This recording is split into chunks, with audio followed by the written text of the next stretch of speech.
Hey folks, welcome back to my channel. This is Mike. I'd like to do something a little bit different today and talk about music. I have some updates to my CD collection, so I'd like to show them to you. And some of it is jazz. I'm very lucky. I wake up to jazz 5 mornings a week here in Champaign, Illinois. We have a community radio station called WEFT 90.1 on your FM dial. And we've had this community station since 1981. It's completely supported by listeners, and I put a little money into it myself when I'm able to. And they have jazz playing from 9 o'clock to 11:30 Monday through Friday, and five different DJs. And I don't always get up at 9 o'clock, but usually around 10 o'clock, sometimes a little earlier, and it's a great way to wake up. So I have jazz just playing in my head all the time. The best day of the week is Wednesday. I don't know the name of the DJ, but I should by now because he's terrific. But he calls his show the Wednesday morning prayer meeting. He plays the best jazz of any of them. But it's a very nice thing to wake up to. Anyway, here's what I have. I picked up two CDs from my favorite jazz player, actually my favorite artist in the whole world, I think, Mr. John Abercrombie, a guitar player, synthesizer, very talented guy. And I picked up two things. This just came today, so I haven't listened to it yet. It's called The Angle Below from 2012, featuring Peter Brendler, sorry, Peter Brendler, a name I never heard of. He plays bass, and then John, of course, is on the guitar. So it's just a two-man set of music. Four of the songs written by John, and yeah, okay, John Abercrombie. My goal in life, one of my goals in life, I don't have too many.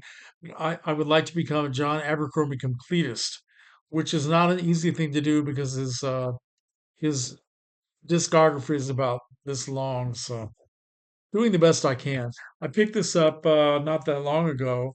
This is a group that calls itself Seek, or actually, according to what they have on the cover here, is Sick. Okay, and they describe it as post-retro trans genre hippie trippy spank a lank. I don't know what that means. Totally happening. Um, Anyway, I don't know what the hell they're talking about, but John is a guest star on this CD. He plays on four different tracks, so I associated it. I put it in his category on my shelf. And Jeff Jenkins, Bijou Barbosa, Matt Houston, and Steve Holloway. Terrific music, really trippy. Well, that's how they describe it anyway. Sick. I would have called it Seek. They call it Sick. What do I know?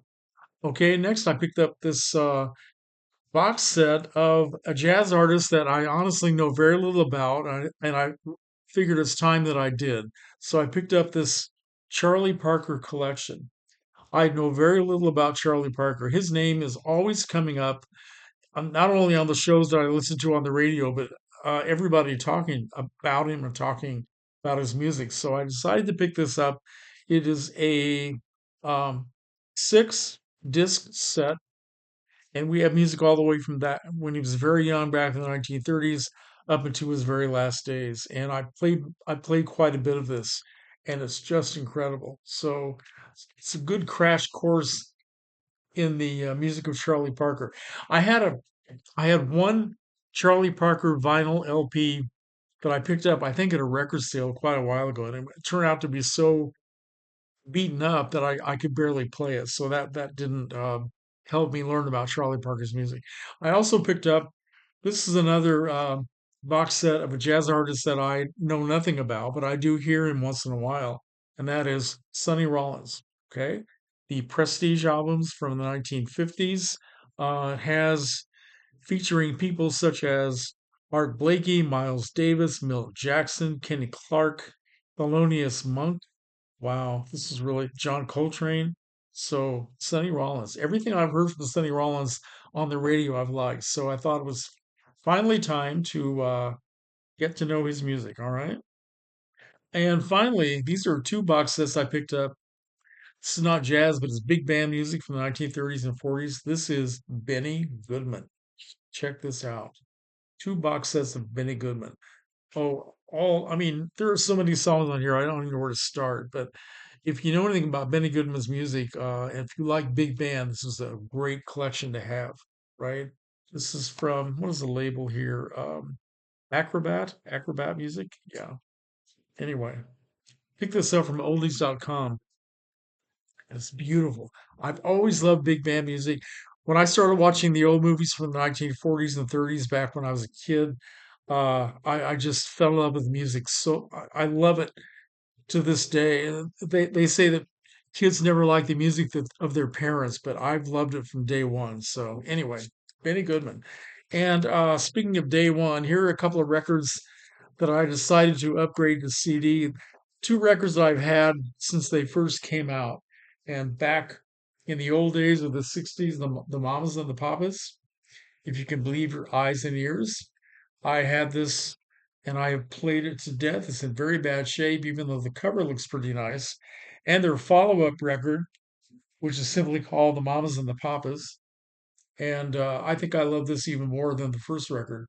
And this is actually my second copy of this album because the first one I actually made it almost unplayable. I had a very bad habit of not being kind to my records when I was a kid.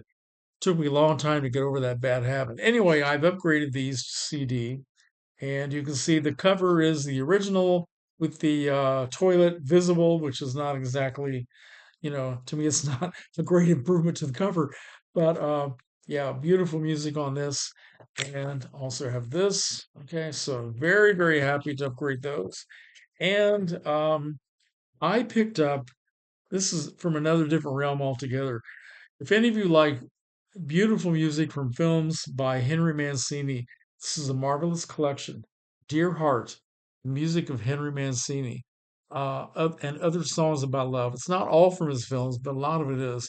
And I picked this up primarily because of a song called Soldier in the Rain from the movie made in 1962 with Jackie Gleason, Steve McQueen, and Tuesday Weld. A song that I heard on a record back when I was about 15 years old, not even getting a chance to see the movie until I was much much older.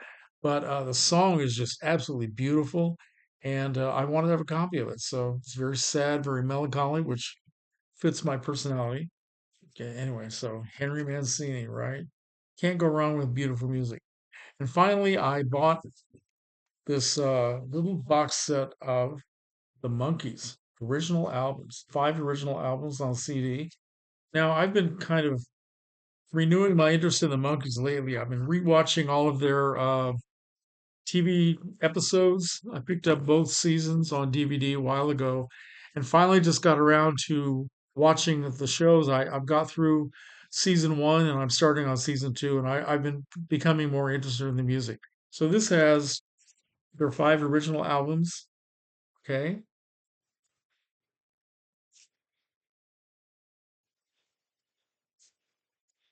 Headquarters.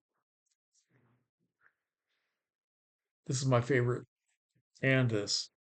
And I have, let's see, hang on. I also have had this album since I was a kid, and it's not in great shape, but I love it. This is my favorite collection of Monkeys music, at least so far. And I did pick this up not a few years ago, well, just a few years ago, remastered remastered, I don't know. But anyway, reissued by Sundays. Let's put it that way. Sundays music, right? So, um, anyway, I also have regarding the Monkees. I don't have that much of the music other than what I picked up today, but I also have this album called Good Times, which came out when they were very late in life, when they were all still around, still healthy, and every one of the guys works on this record. It's really an excellent album. And so, anyway, I'm becoming a monkeys freak again. So that is my update. Please let me know if you have any of these things, and comments are welcome. I will hopefully see you soon in another video. Take care, folks.